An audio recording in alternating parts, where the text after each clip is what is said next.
Have you ever found yourself maybe watching the news or just looking at some powerful figure or company and you get this nagging question? Do the same rules even apply to them?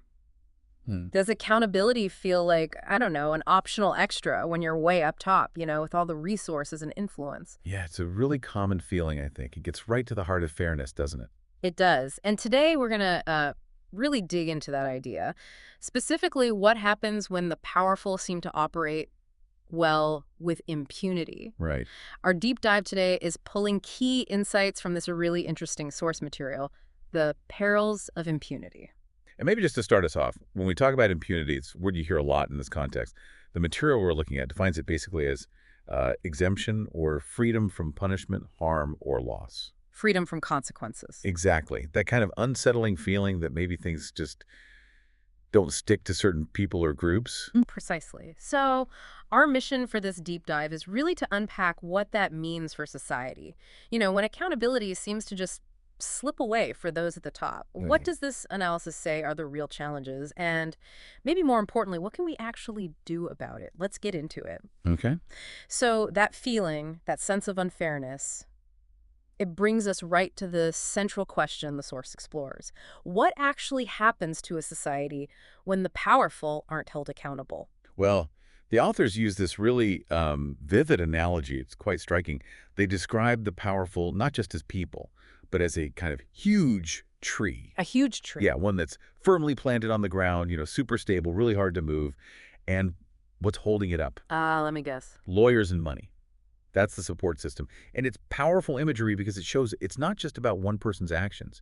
It's Mm. about tackling this whole structure, this entrenched system of legal and financial defense. That really highlights the scale of the challenge, doesn't it? It's not just one bad apple. And the text really emphasizes how much it typically takes just to start holding powerful people or entities accountable.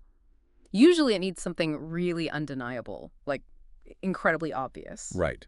And even when something does happen, the analysis points out that financial penalties, what it calls a huge amount of fee, often end up being, quote, but a relative scratch to a money pool. Just a scratch. So basically pocket change for them. Well, maybe not pocket change, but yeah, relatively speaking, it's a critical point. Hmm. For those with massive resources, a fine might just be, well, a business expense, a nuisance maybe, but not something that truly changes behavior or feels like a sufficient consequence. It makes you wonder if fines can ever really be enough for the super rich or powerful. Okay, so if the money penalties are just a scratch, the authors float this really provocative idea about what actually stings. They claim the only way to really hurt them is not financially, but public humiliation. And then they add this bit: no amount of money will release from bad actions. So, is the argument that money can buy lawyers? It can pay fines, but it can't actually wipe the slate clean in the public eye. That seems to be exactly the distinction they're drawing. It's a sharp contrast between a financial hit and a reputational one. Money can handle legal teams, PR spin, settlements, all of that. Sure. But it often can't erase the public perception of wrongdoing. So the source suggests public humiliation is, well, potentially much more powerful because it targets something money can't easily fix. Mhm. Their standing, their legitimacy, their social capital, if you will. Interesting. Which kind of leads naturally to this strong call to action in the text, doesn't it? It Yeah. argues pretty forcefully that if possible to take down the powerful when they are found accountable, we should, because no one should be above the law. Yeah, it's a very clear stance on equal justice. And the justification they give. It's straightforward. Their large influence in our everyday life just makes it fundamentally unfair for them to be unjust. The authors are careful to say, the powerful can and should exist in this world. It's not about eliminating power itself. Right, not tearing everything down. No, but they argue they should be monitored and dealt with like everyone Right. else. It boils down to the rule of law needing to apply universally. No exceptions based on status or wealth. But, and this is something the analysis acknowledges too, there's often this feeling of, well, hopelessness when you think about actually doing that. Dealing with the powerful precisely because of insurmountable resources. It can feel like David versus Goliath, but Goliath has, an army of lawyers. Absolutely. It addresses that feeling directly. Hmm. And for the individual who feels overwhelmed, the material suggests a kind of strategic approach, almost philosophical. It says, pick our battles and fight for ones that are deeply important to ourselves. Focus your energy. Yeah, focus. And the thinking behind it is quite poetic, actually. It contrasts the powerful, saying they rely on money while we rely on our hearts. It suggests that our conviction, our focused effort, our sustained passion, that's our counterweight to their financial might. It's about playing the long game, fighting for what truly matters to you. Rely on our hearts. I like that. Now, speaking of vivid descriptions, there is another image in the source that really jumped out at me. It described a courtroom turned into a game show set with a judge spinning a wheel labeled guilty and innocent. Wow. What on earth does that suggest about justice, especially when the powerful are involved? That's a really unsettling image, isn't it? It speaks volumes, I think, about a potential perception, Yeah. maybe a cynicism, that justice isn't always about careful deliberation and evidence when it comes to the powerful. Well, like it's arbitrary. Exactly. It evokes this sense of randomness, or maybe like the outcome is somehow predetermined or just down to luck or performance, rather than actual impartial scrutiny. It taps right into that core theme of impunity, the idea that the system itself might bend, or seem to, for certain players. It really questions the fairness.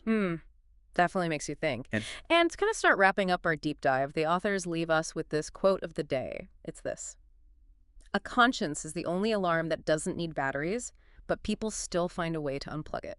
oof, that one hits hard, doesn't it? Yeah. It really ties everything together, I feel. It points to that internal moral compass we all supposedly have. Accountabilities should start there, ideally. Right. From within. But in this whole discussion about impunity, it just starkly highlights the reality that, well, even that internal alarm can be ignored, or maybe deliberately switched off. People can, as the quote says, find a way to unplug it, allowing actions to continue without internal check, regardless of any external consequences later. It kind of raises that uncomfortable thought. Does immense power sometimes come with the ability, or maybe the temptation, to just bypass your own conscience?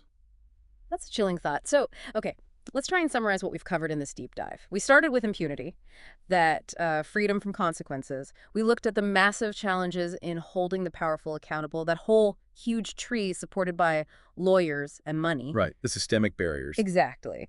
Then we got into that debate about what actually works as a consequence. Is it the financial penalties, which might just be scratches, or is it public humiliation, which the source argues hits harder because money can't just erase bad actions? hmm The difference between financial cost and reputational damage. Yeah. And we touched on that societal call for universal accountability. Because of their influence, it's unfair for them to be unjust, but also the individual strategy, when faced with those insurmountable resources of picking your battles, relying on your heart, your conviction. It really drives home the need for constant vigilance, doesn't it? Yeah. And the idea that real accountability, as this analysis frames it, it has to go beyond just fines. It has to touch on reputation, public trust, and that fundamental principle that the rules should apply equally to absolutely everyone. It's an ongoing effort. Definitely an ongoing effort. And maybe that leaves us, and you listening, with a final thought to chew on. Given how easily a conscience can apparently be unplugged, as the source puts it so starkly, what specific actions or maybe systems do you think are the most vital to make sure that everyone, no matter their power, no matter their resources, genuinely faces consequences for their actions? Something to think about.